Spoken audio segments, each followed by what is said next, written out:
कुसुम बहन हमको निमंत्रण दे और हम आप सबके दर्शनाभिलाषी आपके दर्शनों में पहुंच जाएं। बहुत खुशी की बात है कि जब इस भवन का उद्घाटन हुआ था तो मैं प्रथम उस समय ही आई थी जो फोटो दिखा रही थी, और मैं समझती हूँ शायद उसके बाद एक बार आई, लेकिन इस बार ही मेरा आना हुआ और भवन की शक्ल सब बदल चुकी है। आपने हम सब बहनों का अभिवादन किया और मुझे सदा आता है कि ये अभिवादन, ये अभिनंदन, ये जो गुलदस्ता और चुन्नी, ये जो तिलक सब लगाया जाता है, ये वास्तव में हमारा स्वागत नहीं, ये स्वागत उस सर्वशक्तिवान का है जिसने हमें अपनी सेवाओं में सुंदर सुअवसर दिया है, मौका दिया है कि हम अपने जीवन को उनकी सेवाओं में सफल कर सकें। इससे बढ़कर उनका धन्यवाद क्या हो सकता है। तीसरी बात, मैं जैसे बात चल रही है कि 1989 में हम प्रथम बार रूस देश में गई और उस समय कम्युनिज्म था, गोर्बाचोव ही वहाँ के प्रेसिडेंट थे, जबकि लोगों ने ये मान्यता बना रखी थी कि धर्म एक ऐसी अफीम है जैसे अफीमची अफीम को पी कर सो जाता है, कुछ करता नहीं है। ठीक धार्मिक मनुष्य भी ऐसे ही होते हैं। इसलिए धर्म को गवर्नमेंट ने बैन कर रखा था। कोई भी धर्म का प्रचार या प्रसार नहीं कर सकता था, कोई धर्म की बातें नहीं सुन सकता था। लेकिन जब हमारा वहाँ जाना हुआ, ऐसा कहेंगे कि ईश्वर ने कुछ रास्ता साफ कर दिया था जो मुझको नहीं मालूम था। कैसे वहाँ पेरेस्ट्रोइका के द्वारा लोगों को धर्म की थोड़ी स्वतंत्रता मिली थी। वैसे वहाँ सब चर्चिस, मंदिर, जो भी स्थल थे, सब लॉक हो चुके थे, गवर्नमेंट ने बंद कर दिए हुए थे। यहाँ तक कि उनकी दीवारों को भी अगर वहाँ कुछ लिखत या कुछ आध्यात्मिक चित्र है तो उन्हें छील छील करके दीवारें भी साफ कर दी गई थी, जब हमने आंखों से देखा, और सभी स्थल बंद थे। लेकिन केवल गवर्नमेंट ने एक दो चर्चिस खुली रखी, और उन चर्चिस में भी जो केजीबी के उनके गुप्तचर विभाग के लोग थे वही उसके पादरी हुआ करते थे, ताकि गवर्नमेंट को सब मालूम रहे कि कौन यहाँ आता है। ऐसे समय में जब हमारा वहाँ जाना हुआ, मैं समझती हूँ कोई भी सभा 2-2.5 हज़ार से कम नहीं होती होगी जो सुनने के लिए ज्ञान युग की शिक्षा क्या होती है इस जानने के अभिलाषी इकट्ठे हो जाते थे। और गवर्नमेंट के हॉल होते थे, फ्री आकर कोई नहीं बैठ सकता था, टिकट लेकर ही आते थे। लेकिन वो टिकट का पैसा कोई हमको नहीं मिलता था, वो गवर्नमेंट के पास ही जाता था। और हमें ये मालूम भी नहीं था कि ये टिकट पैसों से लेकर अंदर लोग आते। हमें मालूम है हमने लेक्चर देना है। बहुत प्यार से लोग सुनते थे। लेकिन एक नई बात मुझे वहाँ मालूम पड़ी, और वो एक नई प्रकार की बीमारी थी। हर सभा में 3 या 4 व्यक्ति ऐसे निकल आते थे जो आकर ये कहते थे कि दीदी हमारी शक्ति किसी ने खींच ली। तो मैं बड़ा आश्चर्य में आती थी, शक्ति आपकी कोई खींच कर ले गया। तो मैं कहती थी आप अपनी शक्ति को संभाल के रखो, क्यों खींच के कोई ले जाता है। लेकिन बड़े दुखित मन से सुनाते थे। तो मुझे आखिर आया कि हमें जानना चाहिए कि मेरी शक्ति कोई खींच के ले गया, इसका तात्पर्य क्या है, ये क्या कहना चाहते हैं। तो मैंने इस पर विचार किया। मुझे आया कि ऐसा ना हो कि ये आत्माएं अच्छे मूड में सुनने के भाव से इस सभा में आए, लेकिन किसी के नकारात्मक विचारों के प्रभाव से ये प्रभावित हो जाते हैं। और उसका परिणाम ये होता है कि ये ज्ञान सुनने के लक्ष्य से आए, लेकिन कुछ अशांत से हो गए। तो हमने उन दो को बुलाया जिन्होंने कहा कि हमारी शक्ति क्षीण हो गई। तो मैंने उनको खड़ा किया और कहा आप कहाँ बैठे हुए थे। तो उन्होंने अपनी बैठक की जगह दिखाई। मैंने उनके आसपास के 2-3 लोगों को बुलाया और बुलाकर अलग में बड़े प्यार से रिस्पेक्ट देकर पूछा कि आपकी परिस्थिति या सामाजिक या राजनीतिक या आपकी मानसिक कुछ परेशान तो नहीं है। तो उनमें से किसी एक या दो ने कहा कि दीदी आप ज्ञान सुनाते हैं, क्या आप अंतर्यामी भी हैं? कि आपने स्पेशली इतनी बड़ी सभा में से हमको बुलाया और पूछा। और सचमुच उन्होंने अपनी गाथा सुनाई, जब वो बहुत परेशान थे किसी भी घटना के कारण से। और वो आते ज्ञान सुनने के लिए थे, लेकिन अपनी परेशानी से इस कदर घिरे हुए थे कि परेशानी को भूल नहीं पाते थे। और उनकी परेशान संकल्पों की जो प्रभाव या वातावरण था, वो अन्य कोई आत्मा जो मनोस्थिति से थोड़ी कमजोर होती है, उनकी कमजोरी उन कमजोरों पर अटैक करती थी। और अटैक करने के कारण वो जो ज्ञान सुनने के लक्ष्य से आए, कोई परिस्थिति नहीं है उन पर, लेकिन मन की स्थिति वैसे थोड़ी कमजोर है, वो उनकी कमजोरी से प्रभावित हो जाते थे। और उनका ये शब्द कहना कि हमारी शक्ति किसी ने छीन ली। मैं इस गाथा को आगे बढ़ाना नहीं चाहूंगी, लेकिन मैं ये जरूर बताना चाहूंगी कि कभी भी किसी भी अच्छी सभा में जाओ तो मन की स्थिति को बहुत शांत, बहुत आनंद में बनाकर जाओ। जैसे वहां कोई आते थे तो अपने साथ डॉग को ले आते थे,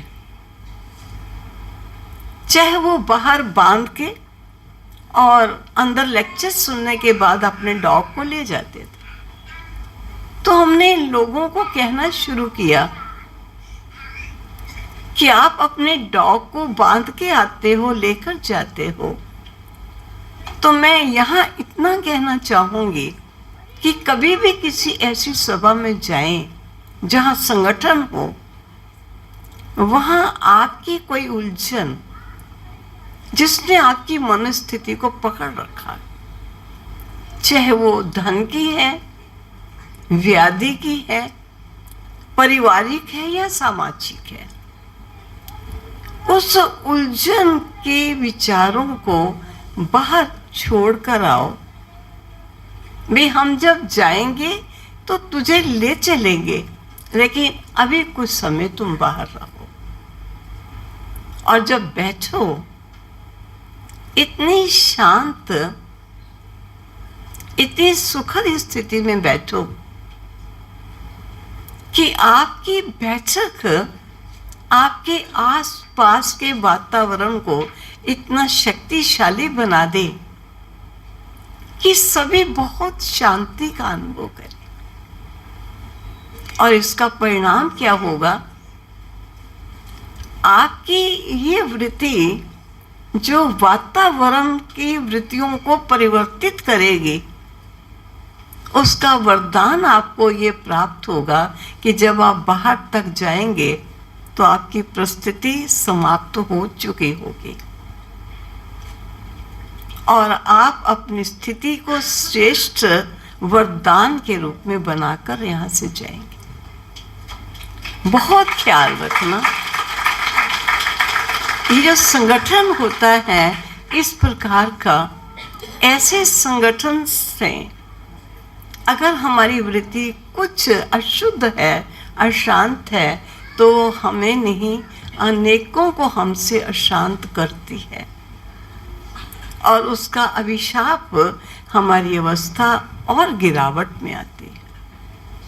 और अगर हमारी अवस्था शांत खुशनुमा है, अनेकों के अशांत मन को भी वो शांत करने में सहयोगी बनती हैं और हमारी समस्याओं का स्वतः ही समाधान हो जाता है।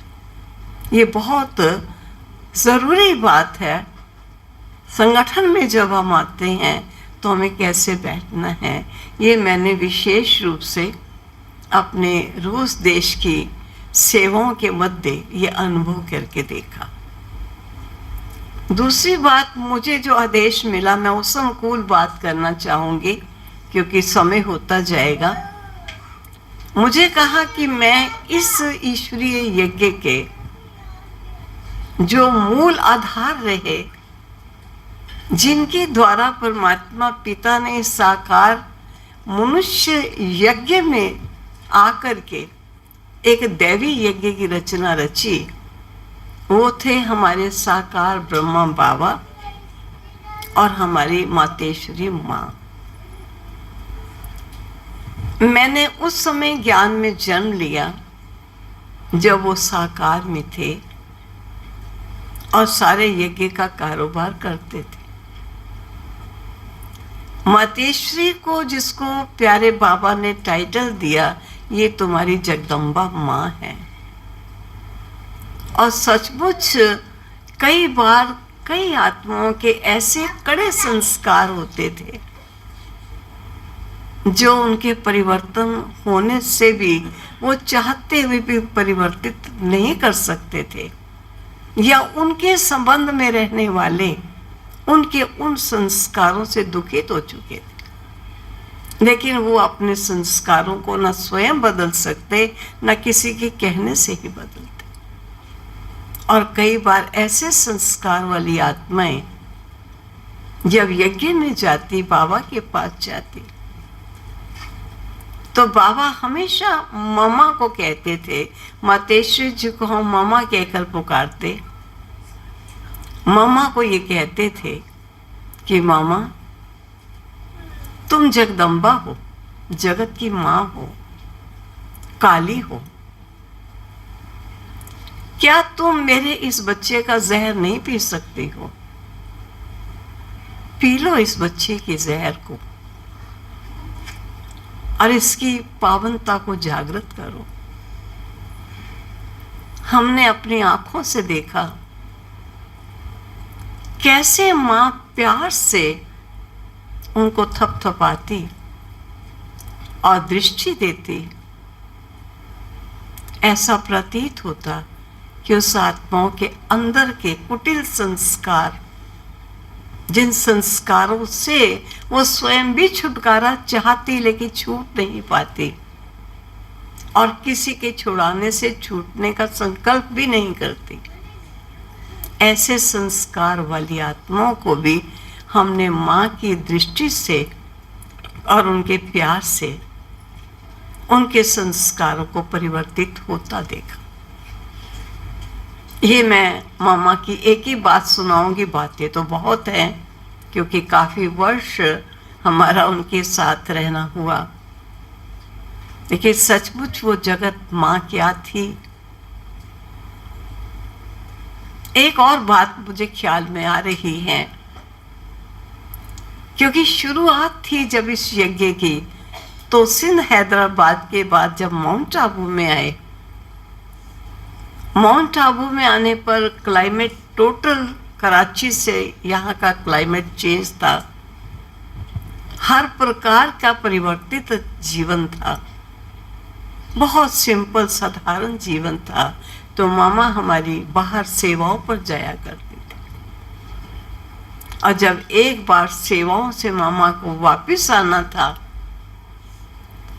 और बहुत से बच्चे जंगल से लकड़ी काट कर लाए थे, क्योंकि उस समय लकड़ी जलाते थे तो भोजन बनता था। और जब लकड़ी के गट्ठर लाए तो बाबा ने कहा, बच्चे ये गट्ठर रख दो एक तरफ, तुम्हारी माँ कल सेवा करके जग जननी अनेक आत्माओं को जिए दान दे करके आ रही है, ये माँ को आने पर भेंटा की जाएगी। और जब मामा पधारी तो बाबा के सामने बच्चों ने वो लकड़ी के गट्ठर मामा के सामने रखे कि ये हम जंगल से इकट्ठी करके लकड़ी अपने चूल्हों के लिए लाए हैं। माँ देखकर मुस्कुरा पड़े, और बाबा ने जगदीश भ्राता जी, जिन्होंने इस विद्यालय के लगभग 200 बुक्स लिखी, पूरा साहित्य विभाग वो संभालते थे, उनको कहा कि जगदीश बच्चे, क्या तुम्हें कोई माँ की आरती आती है? तो कहा जी बाबा। तो लकड़ी का गट्ठा मामा के आगे रखा और आंखें बंद करके आरती माँ महिमा की शुरू कर दी। मामा मुस्कुराती रही। तो मेरा यही कहना है कि शिव बाबा जिसके तन में प्रवेश हुए, उन्हें प्रजापिता ब्रह्मा कहा, और ब्रह्मा के मुख से ज्ञान सुन जिस प्रथम आत्मा ने जन्म लिया, उसको जगत माता का टाइटल शिव बाबा ने दिया।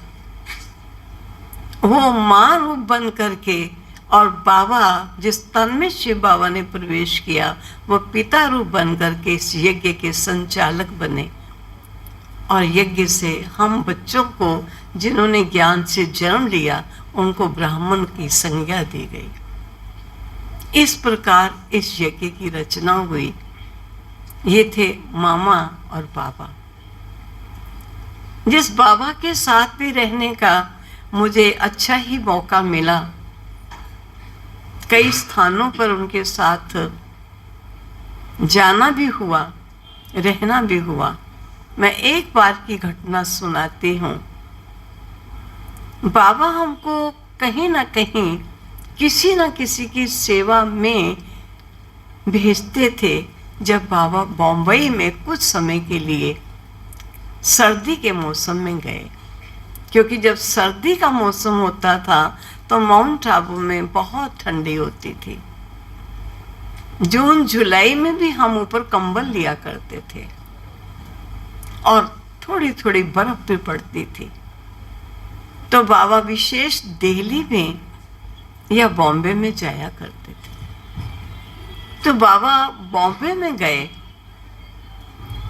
और हम 3 बहनें थी, कन्याएं थी, जिनको विशेष बाबा ने आमंत्रित किया। और बाबा बॉम्बे में आए हैं, तुम बच्चियों भी बॉम्बे में आओ, बाबा तुमको सारे बॉम्बे घुमाएगा। हम बाबा के साथ घूमने के शौक से कैसे भी करके घर से छुट्टी लेकर के हम बॉम्बे में गए। बाबा के साथ के अनुभव क्या होते हैं वो हमने देखे। विभिन्न स्थानों पर बाबा हमको सेवाएं करने के लिए भेजते थे,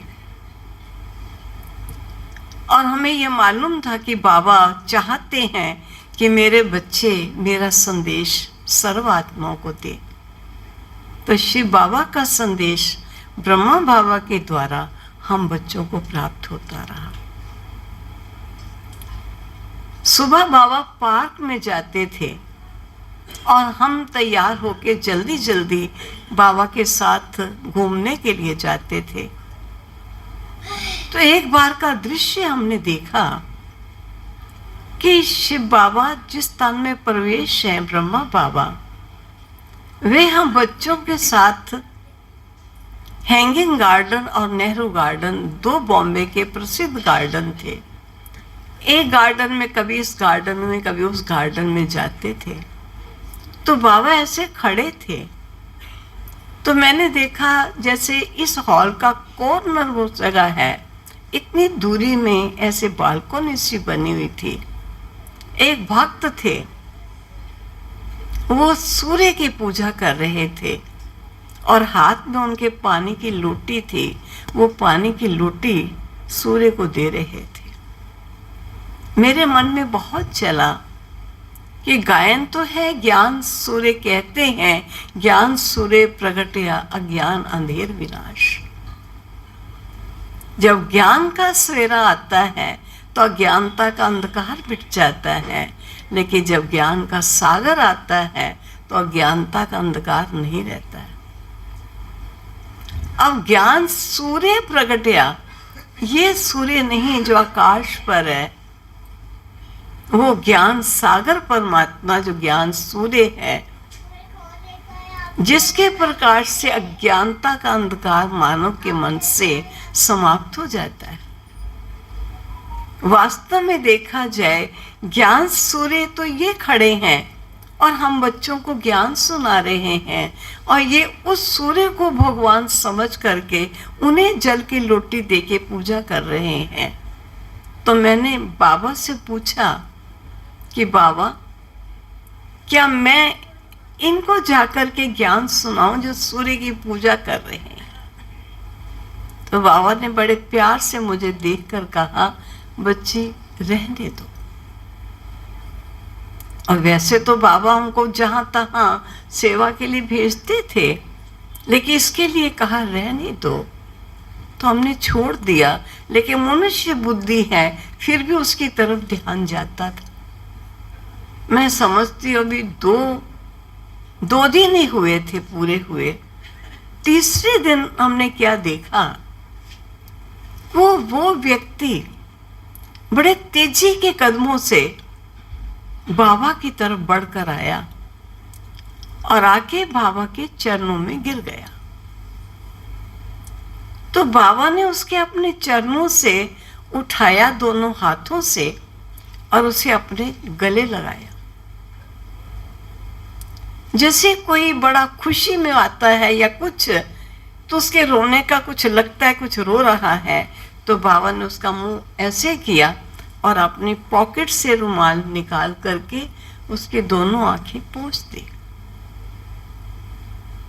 और जो ही आंखें पोंछी तो उसने बाबा को ऐसे देखा और देख करके चला गया।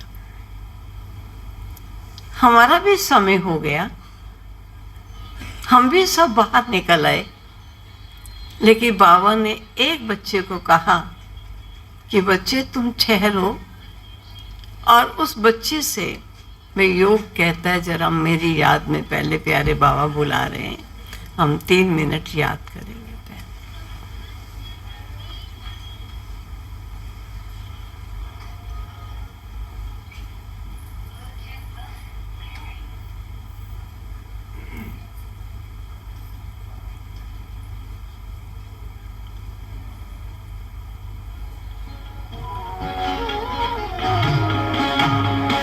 शिव की याद रहेगी तब आँखों में समाया वो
पूरा करना जल्दी करते हैं, पूरा क्यों करके ये तो मैं लास्ट यही इसका सुनाती हूँ, क्योंकि ये बात थोड़ी समझने की है। जो प्रतिदिन ज्ञान अध्ययन करते हैं उनको तो शायद ये बात जल्दी समझ में आएगी, बाकियों को थोड़ा स्पष्ट करना पड़ेगा। तो एक भाई को कहा आप ठहर जाओ, और बाबा ने कहा कि उस बच्चे से पूछ कर आओ कि वो बच्चा रोया क्यों था और बाबा के चरणों पर क्यों गिरा था। तो जब वो पूछ कर उससे आए और बाबा को आके सुनाया, तो उस बच्चे ने कहा कि मैं बहुत समय से विष्णु भगवान का उपासक हूं और मैं विष्णु रूप समझकर ही सूर्य की पूजा करता हूं। मुझे विष्णु भगवान के दर्शन हुए, जो खड़े थे बुजुर्ग, बाबा से विष्णु रूप के दर्शन हुए। मैं उनके दर्शन प्राप्त करके उनके चरणों पर गिर गया और खुशी में गदगद होकर मुझे आंसू आने लग गए। लेकिन जब बाबा ने उसकी आंखें पोंछी, चेहरा ऐसे करके, उसने देखा विष्णु तो थे नहीं, वो तो एक साधारण सा बाबा है। तो देखते ही चला गया वापिस, क्योंकि उसे नहीं मालूम ये कौन है। तो उनको कहा कि फलां जगह पर ये ज्ञान सुना रहे हैं, अगर आप आओ तो आप वहां आकर के ज्ञान सुनो। तो उन्होंने आगे से उत्तर क्या दिया कि मुझे मेरे भगवान के दर्शन चाहिए थे, मुझे दर्शन हो गए, अब मुझे और कुछ नहीं चाहिए। क्योंकि उन्हें इस चीज का मालूम ही नहीं है कि ये रथ, ये तन किसका है। और शिव बाबा ने हम बच्चों को बताया, जो प्रथम श्री नारायण की आत्मा सत्युग के महाराजा थी, कैसे धीरे धीरे सत्युग, त्रेता, द्वापर, कलयुग का पूरा चक्र क्रॉस करके जब अंतिम समय पर वो आ जाती है, तो उसका नाम वो नहीं रहता, तन वो नहीं रहता, रूप वो नहीं रहता, साधारण बन जाता है। उस तन में मैं स्वयं प्रवेश करके उसे पुनः नंबर 1 स्थिति में स्थित करता हूं। जो ज्ञान शिव बाबा ने ब्रह्मा मुख से सुनाया, जिनका नाम उन्होंने फिर ब्रह्मा रखा, सर्वप्रथम ज्ञान को सुनने वाले, जिन्होंने संपूर्ण ज्ञान को सुना, एक अक्षर भी मिस नहीं हुआ और उसे सुना ही नहीं, सुनकर अपने जीवन में धारण किया। और पुनः बाबा सुनाते हैं, जो नारायण रूप था, कहते भी हैं, नर ऐसी करनी करो जो नारायण योनि अवतरो। पुनः इसी प्राणी के द्वारा मैं इसी को नर से श्री नारायण बनाता हूँ और नारी से श्री लक्ष्मी बनती है। ये वो समय है जब नर नारायण बन सकता है, नारी लक्ष्मी बन सकती है। कैसे बन सकती है? जब ईश्वर ज्ञान जो सुनाता है, वो ज्ञान सुन जीवन में धारण करते हैं और उनके अनुरूप अपने जीवन को बनाते चले जाते हैं। और ना केवल अपना बनाते हैं, लेकिन अपने जीवन के प्रैक्टिकल अनुभव से अनेकों के जीवन को ऐसा बनने की अनेक दिशाएं दिखाते हैं। तो ही बाबा हम बच्चों को ये कहते हैं, असल में देखा जाए तो भगवान एक है, उसका मंदिर एक ही होना चाहिए। लेकिन अनेक देवी देवताओं के मंदिर बना के भी लोग कहते हैं ये भगवान के मंदिर हैं। भगवान अनेक नहीं हो सकते, भगवान एक ही है और वो ज्योति स्वरूप है, जिनका किसी मानवीय तन के माफिक रूप नहीं है। और दिव्य ज्योति को शिव के रूप में मंदिरों में पिंडी के रूप में स्थापित है। और शेष जो मंदिर देवी देवताओं के हैं, बाबा ने हमें स्पष्ट किया कि जो बच्चे मुझ परमात्मा द्वारा ज्ञान सुन करके अपने जीवन को श्रेष्ठ बनाकर अपने जीवन के उदाहरण से अनेकों के जीवन को श्रेष्ठ बनाने की मेरी सेवा में तत्पर होते हैं, वही सेवाधारी बच्चे भविष्य में मानुष से देव पद को प्राप्त करते हैं। और जहाँ मेरा मंदिर बनता है वहाँ मेरे सहयोगी बच्चों के भी मंदिर बनते हैं, जिन मंदिरों को देवी देवताओं के मंदिर कह के पूजते हैं। तभी आप देखिए, देवताओं को हर जगह दिखाते हैं, लेकिन देवता बने कैसे किसी को ये मालूम नहीं। देवता बनाया था देवों के देव ने, और देवों के देव हैं परमात्मा ज्योति स्वरूप शिव, जिन्होंने नर को शिक्षा दे करके, नारी को शिक्षा दे के मानुष से देव पद प्राप्त कराया। और आज जिस विद्यालय को हम सालगिरह मना रहे हैं, ये साधारण विद्यालय नहीं है। शिक्षा देने के निमित्त देखने में साधारण बहने हैं, लेकिन ये स्थल आम मकानों की न्याय ये मकान नहीं है। ये ईश्वर का वो स्थान है जहाँ मनुष्य को देवता बनाया जाता है, नर को नारायण, नारी को लक्ष्मी बनाया जाता है। उसके कुछ जीवन की धारणाएं और विशेषताएं होती हैं जो जीवन में धारण करनी पड़ती हैं। बाकी आप में से कुछ नियमित विद्यार्थी भी होंगे और कुछ ऐसे भी हैं शायद आमंत्रित मेहमान भी होंगे, और कुछ कभी कभी आने वाले भी होंगे। मैं ऐसा कहूँगी कि ऐसे विद्यालय की शिक्षा को सही रूप से सुन करके उसे ग्रहण कर अपने जीवन में अनुभव प्राप्त कीजिए। अभी नहीं तो कभी नहीं, ये मौका अभी है। दिनों दिन बहुत नाजुक समय आ रहा, तामसिकता बढ़ती चली जा रही है, और ऐसे तामसिक समय के प्रभाव से प्रभावित हुआ प्राणी सात्विक बातों को सुनता हुआ भी ग्रहण नहीं कर पाएगा। क्योंकि कोई भी बीज बोया जाए तो बीज का फल तब आता है जब उसके अनुकूल ऋतु होती है, मौसम होता है। अगर मौसम बीत जाता है तो कितना भी बीज डालेंगे फल नहीं निकलता। आज फिर भी समय है कि हम ज्ञान को सुन सकते हैं, समझ सकते हैं, और इस वातावरण में अपने जीवन को दिव्य और श्रेष्ठ बना सकते हैं। यही कहकर मैं अपनी वाणी को विराम दूँ।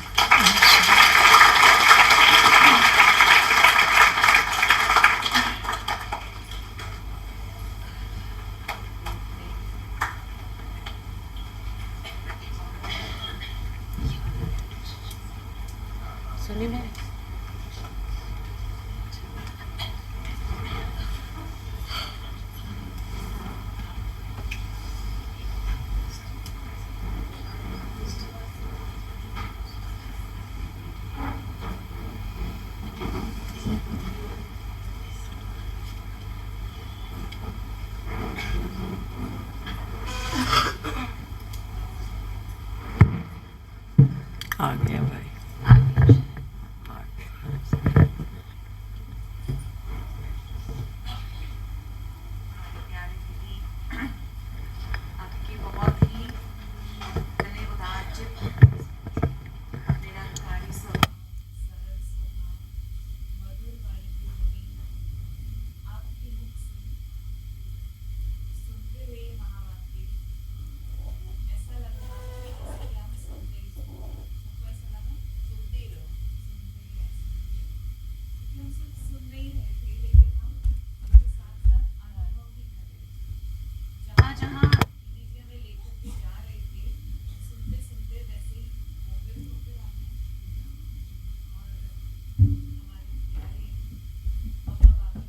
होकर के हम आ गए, है ना, सभी होकर आए।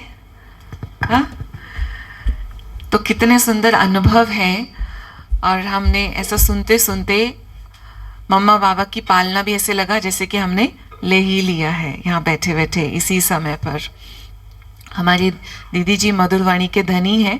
कहते हैं लोगों को कि जिसे सरस्वती का वरदान मिल जाए ना, तो वो जो भी बोलते हैं वो क्या होता है, क्या हो जाता है, वो सत्य हो जाता है, वो सिद्ध हो जाता है। तो सरस्वती कौन है? हमारी मातेश्वरी माँ है ना, हम सभी जानते हैं वो जगदम्बा सरस्वती हैं। तो आपने उनकी पालना ली और उनके अनुभव सुनाए, तो हम समझते हैं कि आपने हमें जो भी सुनाया वो ज़रूर अगर हम उसको पालन करेंगे तो वो सिद्ध हो जाएगा ना। हाँ, वैसे ही हम सभी पालना भी लिया और अनुभव युक्त हमने शब्द भी सुने। तो दीदी का बहुत बहुत बहुत धन्यवाद। चलिए अब कार्यक्रम को समाप्ति की ओर लेकर के चलते हैं। हमारे बीच में उपस्थित है आशीष भाई, जो कि आपको एक प्रभु की याद का गीत गा करके सुनाएंगे। आशीष भाई।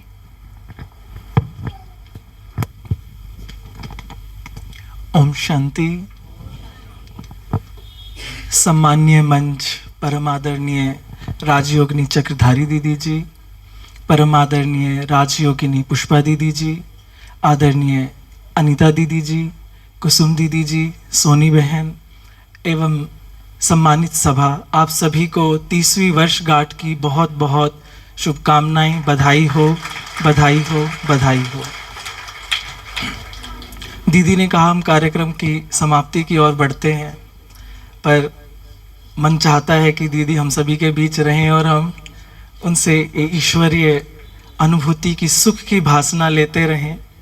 तो मैंने एक स्वागत और सम्मान का गीत दीदी और आप सभी के लिए लिखा है, पर मैं समझता हूँ कि मेरे गीत में लिखते वक्त तुम शब्द का इस्तेमाल हुआ, वो आप सबके लिए उपयुक्त नहीं है, पर वो धुन में उपयुक्त ना होने के कारण मुझे तुम ही लेना पड़ा। तो पहले से ही मैं दीदी से और आप सभी से क्षमा प्रार्थी हूँ कि मेरे शब्दों पर ना जाएं, मेरे हृदय की भावनाओं को समझें। तो गीत की पंक्तियाँ कुछ इस प्रकार हैं। जी दीदी।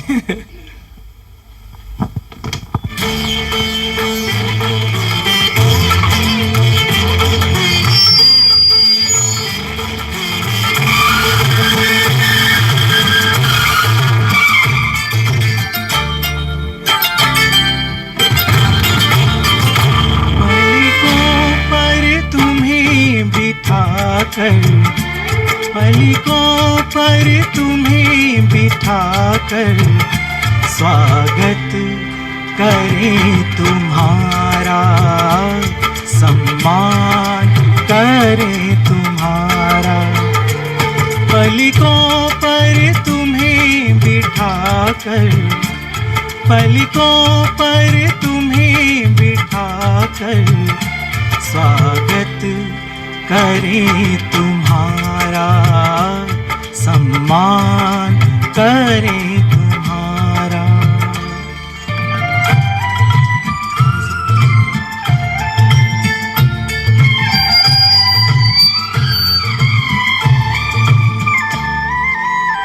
भाई बहनों का स्वागत अपने घर पधारे, भाई बहनों का स्वागत आज अपने चौबारे। ताज तिलक दे दिखलाए हम इनको स्वर्ग नजारे, सम्मान ऐसा पाए, सम्मान ऐसा पाए, देखे जो सारी दुनिया, देखे जो सारी दुनिया।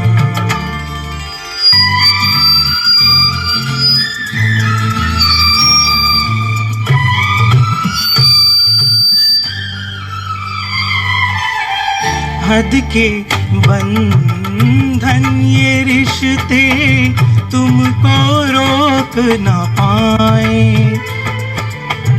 हद के बंधन ये रिश्ते तुमको रोक ना पाए।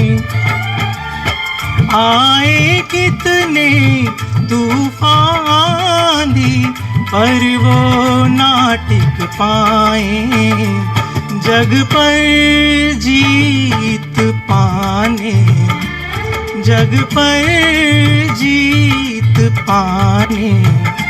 काफी है ये सेनानी, काफी है ये सेनानी।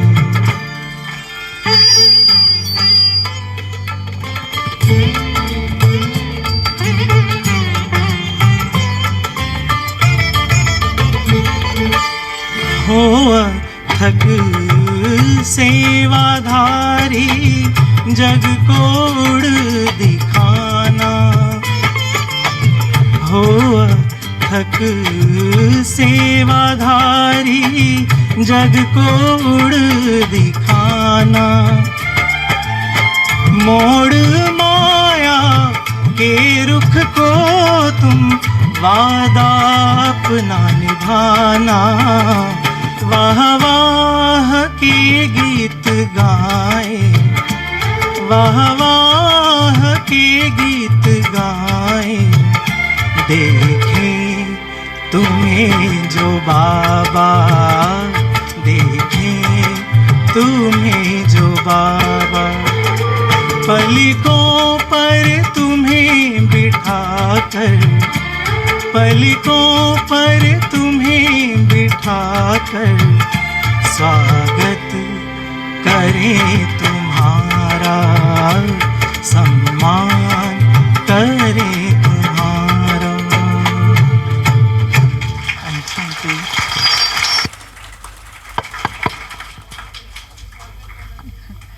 अच्छा दीदी बुला रहे हैं आपको, बुके देना, बुके देना।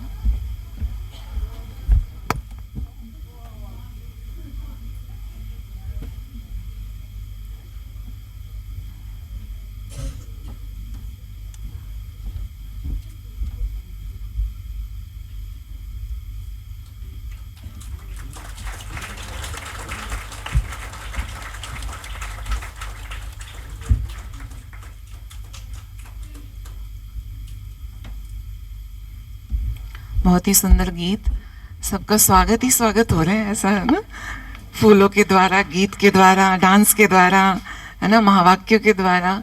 आज तो बहुत सुंदर दिन है और प्रकृति भी बहुत अच्छी हो रखी है ना। आप सबके लिए ठहरी हुई है, देखना रात को बहुत बारिश होगी, है ना। दीदी कह रहे डर तो नहीं लगा ना बारिश से, है ना। अभी तो बहुत गर्मी, हाँ जो सो जाएंगे ताकि आपको फैन और एसी की ज़रूरत ना पड़े, नेचुरल ठंडी आपको मिलती रहे।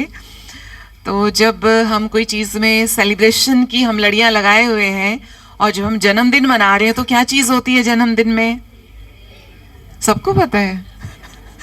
तो अभी हम अनुभूति भवन के जन्मदिन के उपलक्ष्य में एक बहुत ही सुंदर केक की कटिंग करने जा रहे हैं। ये कोई साधारण केक नहीं है, आपको पता है ना, ईश्वरीय याद में बना हुआ, बाबा के घर से ही बना हुआ केक। अभी हम हमारे परम आदरणीय दीदियों के हाथों से केक कटिंग करेंगे।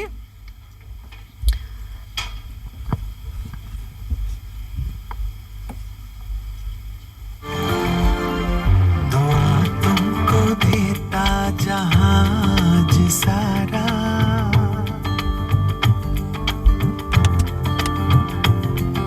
दुआ तुमको देता जहाज सारा। मुबारक हो तुमको जन्मदिन तुम्हारा।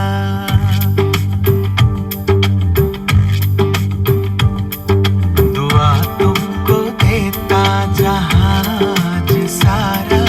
मुबारक हो तुमको जन्मदिन तुम्हारा।